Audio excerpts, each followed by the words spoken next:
Leadership is the great challenge of the last of the 90s and the first part of the new century, the challenges in science, the challenges in education. We got to straighten out our educational program where we'll fall behind among the nations of the world. It's going to take some incredible leadership politics. Well, be great to be proud instead of embarrassed leaders in industry, sales, management, you name it. The leadership role is really challenging for the next century. So now here's what leadership is: the challenge to be more than mediocre. The challenge to step up to a new level, a new dimension. And here's what this new dimension has: opportunity and responsibility. But who wouldn't want the responsibility along with the opportunity? If it builds an extraordinary life, you wouldn't want it any other way. Here's some of the refinement of leadership. Now, I've got to go through these notes rather quickly. The refinement of leadership. Make this list. Learn to be strong, but not rude. Some people mistake rudeness for rudeness. We don't need strength. We do need, here's the next one. Learn to be bold, but not a bully. We need to boldly seize the day, boldly seize the opportunity, boldly seize the chance. But we don't need bully set. We don't need anybody to push anybody around. There's a whole new level of leadership, especially like in network marketing. You got to learn it anyway if you want to succeed, but it'll work anywhere. A new method of leadership. Here's what it is: leadership by imitation, not leadership by threat, not leadership by aggravation, not leadership by intimidation, not leadership by intimidation. That now shows the weakness of the leader. That now shows ego at work instead of skills. But it's leadership by invitation. Invite somebody to a better way of doing things. Here's what else it's called: leadership by inspiration. Inspiring somebody to make the necessary changes to move up or to get the job done. As leaders we inspire. As leaders we entice. As leaders we invite, entice. Let's inspire, not threaten. New kind of leadership. Be bold, but not a bully. Next, be kind, but not weak. Some people mistake weakness for kindness, and it's a great mistake. Kindness isn't weak. Kindness is a certain unusual strength. But don't say I must be weak in order to be kind, and the answer's no.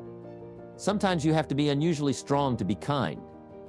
Somebody coined the expression of love. Love that really tells the truth and levels. Sometimes with a broken heart, but whatever has to be said kind but not weak. Here's another one that's excellent. Be thoughtful, but not lazy. We need to give thought, but we also need to take action. You need to dream without just being a dreamer hid in the cloud. Yes, dreaming. Lofty dreams, but feet on the ground. Here's 2 or 3 more. These are excellent. Be humble, but not timid. Some people mistake timidity for humility. Humility is a virtue. Timidity is an illness. It can be cured. It can be managed. And if you are timid, you got to work on it. I'm telling you, it's a weakness. It's not a virtue. But you must turn your timidity into strength and keep working on it, and keep working on it until finally you have driven it into such a small corner that it does not devastate your life anymore. How you use it as a source of teaching. I used to be so shy and so timid. But I worked on it, and I worked on it, and I've driven it into such a small corner. It doesn't dominate my life anymore. It's still there, but it doesn't dominate. That's what's important. But humility is a virtue, expands your ability to understand the vastness of it all and how small we are in relation to everything. Humility that causes you to get on your knees and talk to a child without any fear how you look. Humility to understand, yes, humans are unique, but in the vast space of it all, we're all pretty small. Yes, we know, but what we don't know is so much greater than what we do know. Here's a couple of more. Be proud without being arrogant. There's something to be said for team pride and community pride, company pride, personal pride, but don't cross the line to where you're being proud. Now becomes arrogance. Hide. We need arrogance. We don't.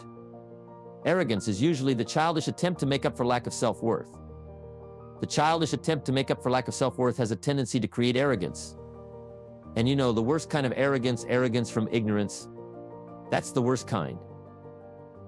If a guy is smart and arrogant, we can tolerate that. But if a guy is dumb and arrogant, that's hard to take. So now all leaders must learn the basic laws so they can use them as illustrations as well as use them for productivity. Here's the first of the basic laws. Whatever you sow, you reap. Now here's another way to put it on the positive side. In order to reap, you must sow. Reaping is reserved for those who sow, who plant to deserve the harvest. You must plant the seed, take care of it in the summer, carefully harvest it, and then do wise things with the harvest. Here's the rest of the law: sowing and reaping. If you're so good, you reap good. If you're so bad, you reap bad. You can't sow bad and hope for good. You can't plant weeds and hope for flowers. It works both positive and negative. Now here's something else about the law of sowing and reaping. You don't reap what you sow. That's important to understand. You reap much more than what you sow. If you just reap what you sow, what's the exercise for? No, we don't reap what we sow. We reap much more than what we sow. Now here's what's important to understand on that. It works both positive and negative. The old prophet said, if you sow to the wind, you don't reap a wind, you reap a whirlwind. You've got to be careful sowing to the wind. It doesn't come back as a wind, comes back as a whirl.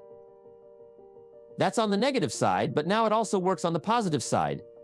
If you plant a cup of corn, how much do you get back? A cup, no, a bushel for the cup.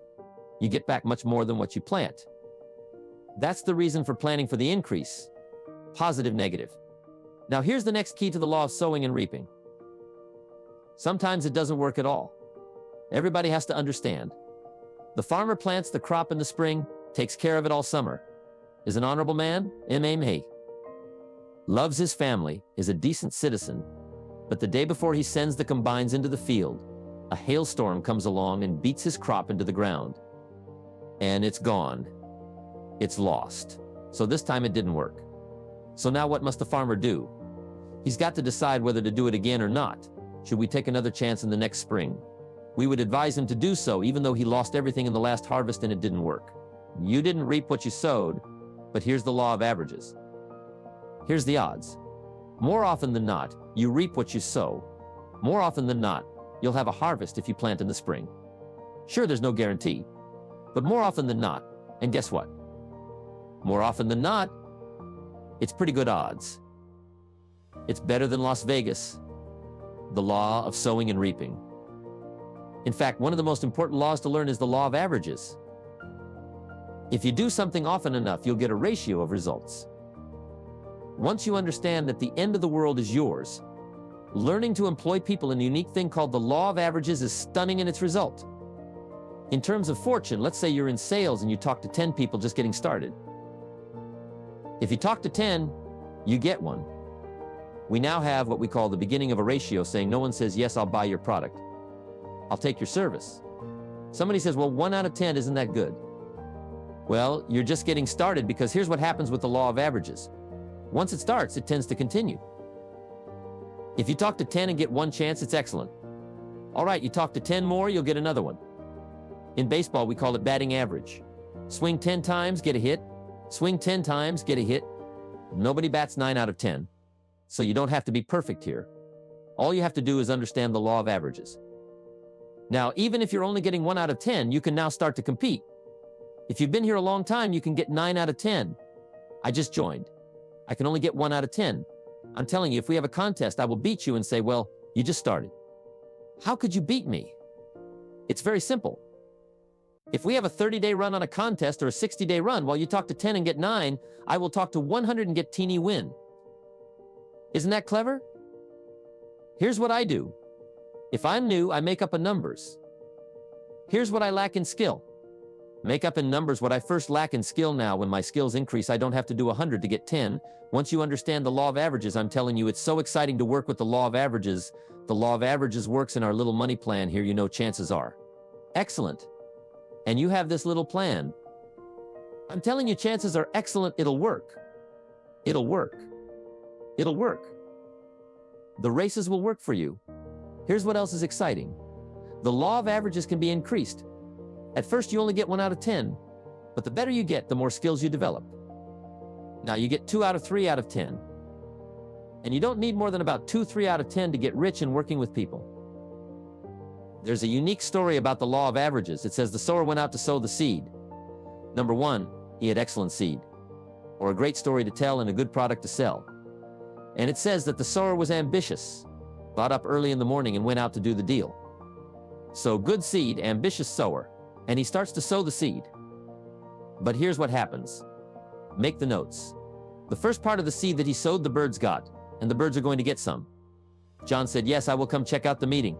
See if that's an opportunity for me.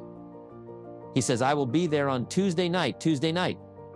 Come John, isn't there say, I wonder where he is, the birds, whatever form they come in, and he's not there. Somebody stole the seed. Somebody robbed him of the opportunity. Guess what you can do about nothing? Well, you could chase birds. But I'm telling you, it's not a good deal, you say. Well, I'll get a hold of John, whoever talked him out of coming. I'll go straighten him out. I'm telling you, you've asked for more than you can handle. Here's what you should do. Here's what the sower did. He kept sowing the seed. Here's what you can do if you stay busy. Sow more than the birds can get. Just depend on the law of averages. That's not trying to straighten out every problem. So the birds are going to get some. Now it says he kept sowing the seed, and now the seed falls on rocky ground where the soil is shallow, and the little plant starts to grow. But the first hot day withers and dies. So make the note the hot weather's going to get some. You recruit somebody and they join. Say, hey, I'm going to really do great here. And 2 days later, somebody says, boo. And they quit the first hot day. Say, what can you do about that? Nothing, because if you start chasing, trying to fix this, I'm telling you, it's unfixable. But here's what you can do to fix your future. Keep doing like the sower did. Tapped on sowing, and you can't be responsible for the shallow ground. That's somebody else's responsibility. So here's the third key. Now he keeps sowing the seed, and now the seed falls on thorny ground. And this time the little plant starts to grow again. But the thorns choke it to death, and it dies. So make the note, the thorns are going to get some.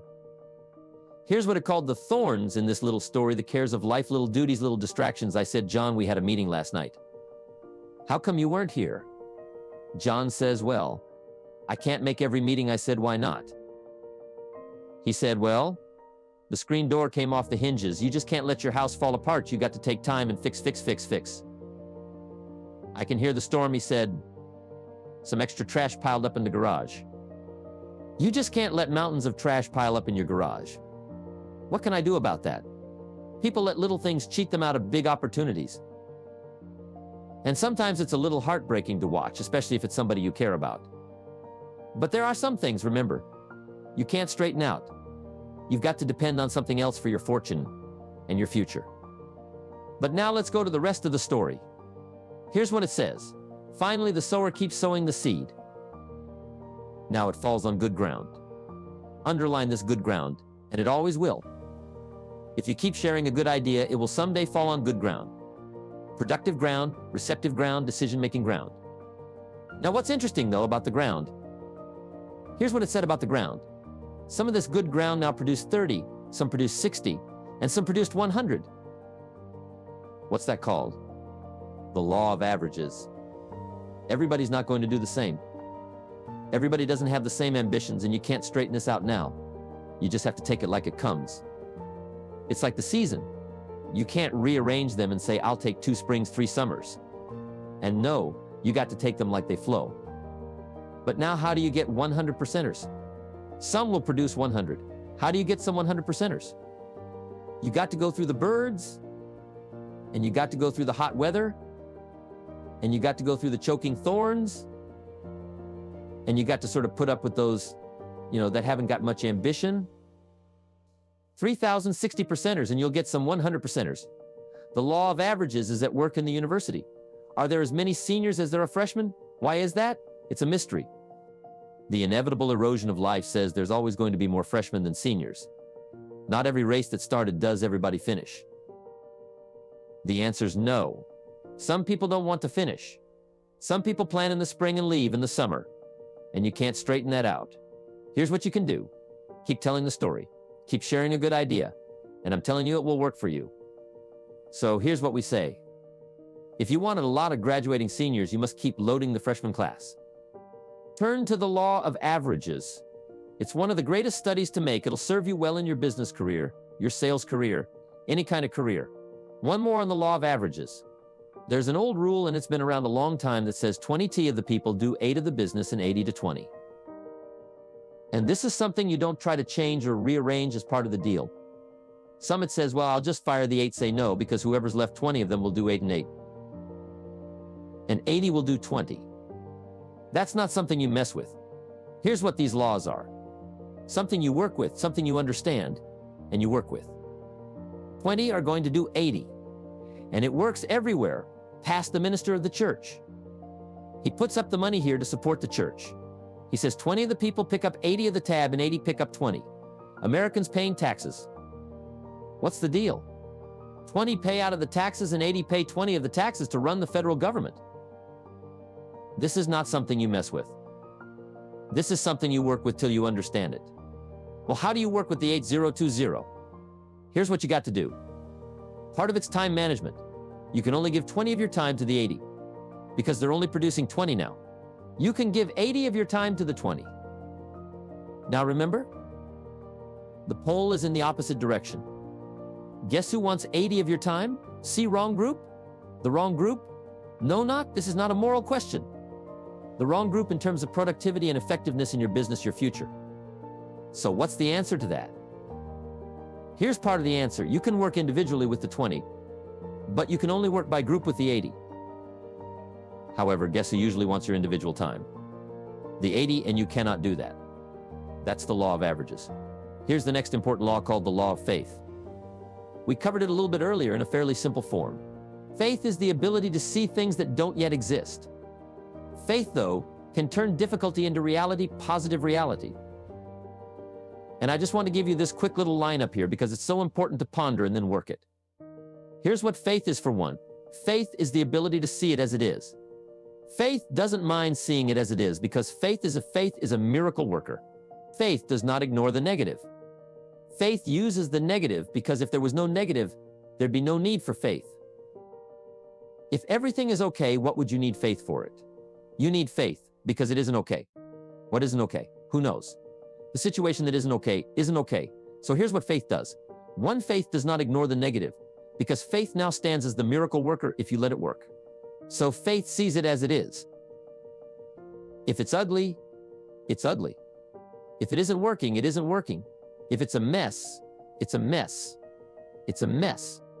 It doesn't hurt to call a mess a mess. You don't need to fancy it up here. Here, if it's broke, it's broke. If it's miserable, it's miserable. Faith doesn't mind admitting that. Faith doesn't mind seeing that. Here's why. Number one, you can see it as it is. That's the beginning of faith, seeing it as it is. Now, here's the second step of faith. See it better than it is? Can't you see beyond the mess? The mess is for today. Couldn't you look into tomorrow?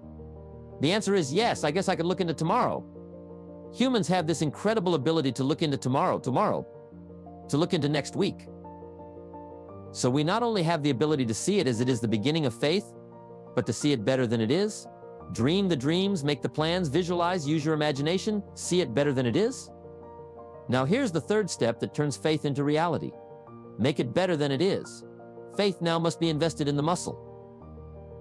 But if you invest faith now in the action, you can take any situation and make it better than it is next.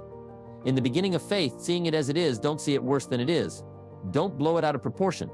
Some people have this tendency to blow it all out of proportions. That way it can't be that bad. If it's this bad, that's how bad it is. You don't need to multiply how bad it is by 10. That's not necessary. Here, just as it is. That's the deal as it is. Don't see it worse than it is. Now here's the next unique key to faith. Don't see it for more than it can become. There's a thin line between faith and folly. Yes, it's possible to see yourself as a millionaire, but not overnight. Somebody says, well, yes, I can see that. Don't see it for more than it can become in a reasonable period of time. Yes, if it dropped out of the sky overnight. But that's not likely. But it's still possible to be a millionaire. It's still possible to be rich and wealthy, given a certain amount of time, working with the law of averages, and all the rest of the stuff we've talked about today. So don't see it for more than it can become, so that you move in the folly instead of faith. Plenty is possible without being foolish in your faith exercise. But now here's two more cautions. One, it might be worse than you first see it. You better look underneath, because sometimes you just look at the surface. You better take a look so that you can really see it as bad as it is. It's not to overblow it now, but to make sure you see it as bad as it really is now. Here's the next one. Give yourself a chance to understand that it could be far more in the future than what you can first see by faith. Here's all you can see. The miracles that we see here gives us a certain amount of faith, but looks like we need some more. We need some more. But you take the first step. Take the first step of what you can see, but give yourself a chance to be able to see it for more than what you first see it on a foggy night. If all you can see is 100 feet, here's what you do. Walk that first 100 feet. Now you can see another 100 feet. You can't see the 200 feet in, but if you can see 100 feet, you walk the first 100 feet. Now you can see another 100 feet. So I'm asking you to take the early steps of faith, whatever you can see it possible to become. Start believing that. Have faith for that. And I'm telling you, as that starts to exercise, you'll be able to see it for more and for more and for more. The possibilities will start to increase in your own imagination. Now make these notes in leadership, working with people. Make these notes. Learn to work with the people who deserve it, not the people who need it. Because life operates by deserve. We studied that yesterday. Shouldn't the welfare people have said to Mary, Mary, Mary, look, I know you need the 400. But from now on, when I come back here with the check for 400, here's a bucket of paint and a brush. This little fence around here and the posts on the door have got to be painted. She says, okay, now this little bit of paint's not worth 400, zero, but it's a step to begin the process of what deserving it instead of just needing it. And you can start walking people away from need to deserve. Just let them take the early steps. Next time she comes and says, now Mary, if this is done and the weeds are pulled and all this stuff is done and the painting is done and the weeds are done. And then you get the next 400 and now she's starting to walk out. She starts to feel better because she's beginning to deserve it, not just need. It isn't that big time philosophy teaching people how to deserve it. Work with the people who deserve it. You say, Mary, if you take this step, I take 2 steps. And then if you take 2 more, I'd take 4 more. But if you don't take the first one, I don't. You step by step, right? You call, I call, you try, I try, you move, I move. Teaching people how to deserve it. It starts to accelerate self-esteem. You can't believe what a high the beginning of new self-esteem is if a person hasn't had it for years and years and years and they've been beat down by their own philosophy and they've been beat down by everybody else. If you start them on the early steps, that starts this process of self-esteem. Self-esteem. So the early self-esteem is even more valuable than the fortune because it comes at a necessary time leading people step by step into self-esteem, and self-esteem leads to action, leads to progress leads to fortune. What else do you want? So work with the people who deserve it now.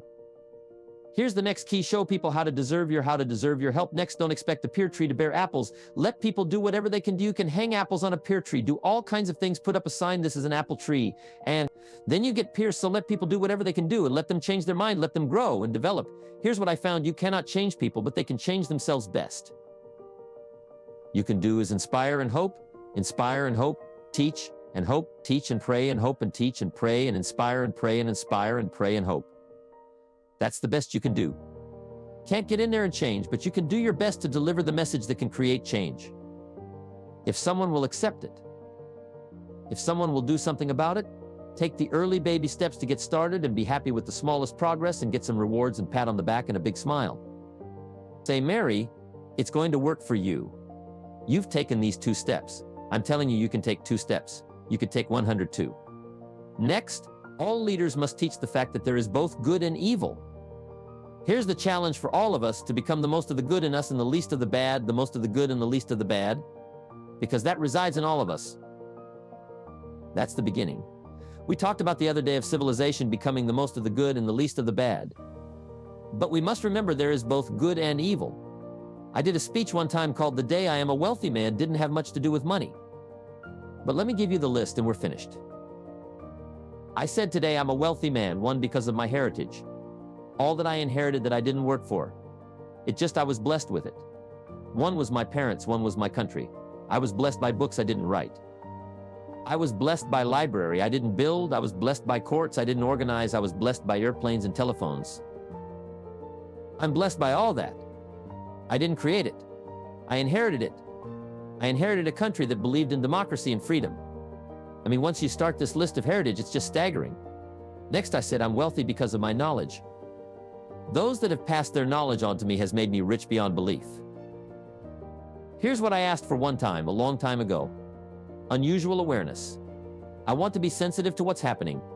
Unusual awareness. Not only the gift of knowledge, but what's happening, what's going on, so that I can use my knowledge to the best of my ability. I only asked to my daughters 2 things. That's all my daughters. I only asked 2 things. Here are those 2 things. 1, the highest respect for all life. 2, unusual kindness. That's all I ask. The highest respect for all life. an unusual kindness. Next, I'm a wealthy man because of my future. I have the pledge of goods and services of people you wouldn't believe doing business around the world. Mega billions. You can imagine the extraordinary life I live. It's unbelievable. And the pledge of goods and services. The pledge of help and assistance. The pledge of camaraderie, a pledge of whatever. See, Mr. Owen, what else would you like to do? We'll just go do it. You want to build your own country. We'll do that. I mean, whatever you want. We'll just go do. Can you imagine what that feels like? Whatever you want to do. There's plenty of resources all around the world to just go do it that is so staggering, it's just unbelievable for me. Next, I want to leave you with this little challenge. Number 1, let others lead small lives, but not you. Let your life not be just acceptable, but memorable. Let others cry over small hurts, but not you. Let others waste their resources, but not you. And then here's 2 more and I'm finished. Learn to help people with their lives, not just their jobs. We need to teach job skills. Yes, but if you'll also teach life skills, weave it all into the teaching of job skills. Teach your children job skills, but then teach them life skills. And here's the last, my challenge for you. It comes from the old prophet. Here's what he said. If you work on your gifts, if you work on your abilities, if you work on your skills, if you work on your gifts, they will make room for you. They will make a place for you. If you become attractive, you'll have an attractive place. If you work on your skills, they will put you in an unusual place. You don't have to worry about the place. It is right now being prepared for you to qualify the place. And if you work on your gifts, gifts of language, gifts of intelligence, gifts of faith, gifts of helping others, gifts of influence, if you'll work on those gifts, you'll always have a place. I got to be one of the great examples. Look where my gifts have brought me to this place. I worked hard on my gifts. I worked hard on my skills. I worked hard on my delivery. I worked hard on my ability to affect other people with language and words and experience. And then my gifts brought me to unique places now around the world because I worked on my gifts and made myself valuable enough to be invited to these places. The same thing is going to happen for you without a doubt.